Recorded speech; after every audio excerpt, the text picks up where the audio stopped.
ছোট্ট রান্নাঘরের ভিডিও অনেক শেয়ার করেছি আপনার সাথে। আজকে আপনাদেরকে দেখাবো প্রাচীন কালের ঐতিহ্য পানির কূপ, তাও আবার একদম মিনি সাইজের। এই যে দেখতে পাচ্ছেন, এই কূপটা কিন্তু আমি 2-3 দিন ধরে বানিয়েছি।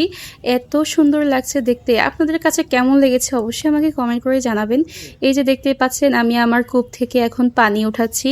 পানি উঠিয়ে আমি এখন আমার কলস ভর্তি করে নিব। এই দৃশ্যটা খুবই স্যাটিসফাইড ছিল। পরিবেশটা দেখেছেন কত মন জোড়ানো। আমি তো একদম সামনে থেকে দেখছি। আপনাদেরকেও যদি সামনে থেকে দেখাতে পারতাম তাহলে মনে হয় আপনাদের কাছে আরও বেশি ভালো লাগতো। মিনি কিচেনের ভিডিও করতে কষ্ট, কিন্তু এত ভালো লাগে এগুলো দেখতে, কি বলবো। তো আমি কলস ভর্তি করে নিয়েছি। এখন আমি কলসটা নিয়ে চলে যাব আমার রান্নার প্লেসে। একই প্লেসে আমি রান্নার সেট আপ করেছি। এই যে দেখতে পাচ্ছেন, আমি এখন সব কিছু এখানে গুছিয়ে ফেললাম। এখন আমি এখানে রান্না করব। তো আজকে আমি রান্না করব পাঙ্গাস মাছের পাতুরি আর হচ্ছে ভাত। একটা আইটেমই রান্না করব, তরকারি। সবাই মিনি কিচেনে ইলিশ পোলাও ট্রাই করে, আমি কিন্তু এখনো একবারও করিনি। আমি গরিবের খাবার নিয়েই আসলাম। ভাত রান্না করব আর পাঙ্গাস মাছ। তো বুঝতেই পারছেন গরিবের খাবার, কারণ আমি তো গরিব। থাক, নিজেকে গরিব বলতে নেই, যা আছে আলহামদুলিল্লাহ ভালোই আছি। তো আমি এখন প্রথমেই মাছ ভুনার জন্য টমেটো কেটে নিচ্ছি। মাছ ভুনায় কিন্তু টমেটো অবশ্যই দিতে হয়, না হলে মাছের স্বাদটা আসে না বা ঝোলটাও গাঢ় হয় না। তো আমি সুন্দর করে টমেটোগুলো কেটে নিচ্ছি। আর টমেটো দেখতে পাচ্ছেন যেমন মিনি সাইজের, তেমন টমেটোটা একদম লাল টকটকে, খুবই সুন্দর লাগছে দেখতে। আর এটা কিন্তু আমাদের ক্ষেতের, এগুলো আমাদের ক্ষেতের, নিজেদের ক্ষেতের টমেটো। এটা এই জন্য বললাম কারণ আমাকে অনেকে জিজ্ঞেস করেন, আপু এত ছোট ছোট টমেটোগুলো আপনি কোথায় পান? বাজার থেকে তো এত ছোট ছোট টমেটো কিনতে পাওয়া যায় না।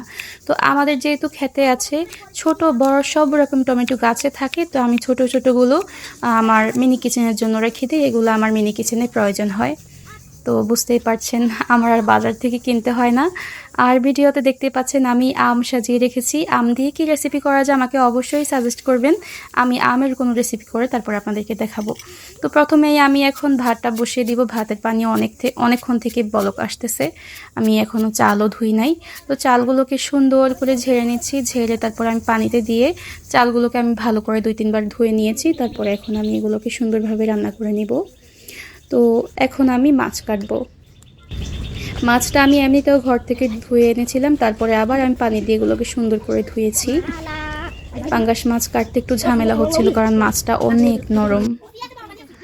তো এখন আমি চুলায় কড়াই বসিয়ে দিলাম। তারপরে দিয়ে দিব এখানে পরিমাণ মতো তেল। কড়াই যখন গরম হবে, তারপরে আমি এখন পেঁয়াজ আর হচ্ছে টমেটো কুচি দিয়ে দিলাম। কাঁচামরিচ কুচি দেই নাই, কারণ হচ্ছে এখানে আমি গুঁড়ামরিচ ব্যবহার করব, তো এই কাঁচামরিচ আর দেই নাই। আর আসল কথা হচ্ছে আমি ক্ষেত থেকে কাঁচামরিচ আনতে ভুলে গিয়েছিলাম। তো এখন আমি দিয়ে দিব এখানে রসুন বাটা, তারপরে দিয়ে দিচ্ছি এখানে হলুদের গুঁড়া, তারপরে আমি দিয়ে দিব পরিমাণ মতো লবণ, এরপরে দিব মরিচের গুঁড়া। একে একে গুঁড়া মশলাগুলো আমি সব এখানে দিয়ে দিয়েছি। আর দিয়ে দিচ্ছি জিরা, ধনিয়া আর গোলমরিচের গুঁড়া।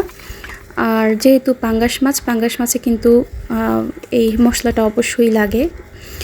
তো এখন আমি মশলাগুলোকে ভালোভাবে ভুনে নিয়েছি। তারপরে আমি এখন মাছগুলো দিয়ে দিচ্ছি। পাঙ্গাস মাছ আমি সবসময় এইভাবেই রান্না করি।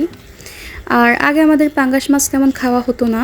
আমার বাবু হওয়ার পর থেকে ডাক্তার বলেছিল ওকে পাঙ্গাস মাছ খাওয়াতে, কারণ বাচ্চাদের জন্য নাকি পাঙ্গাস মাছ অনেক ভালো।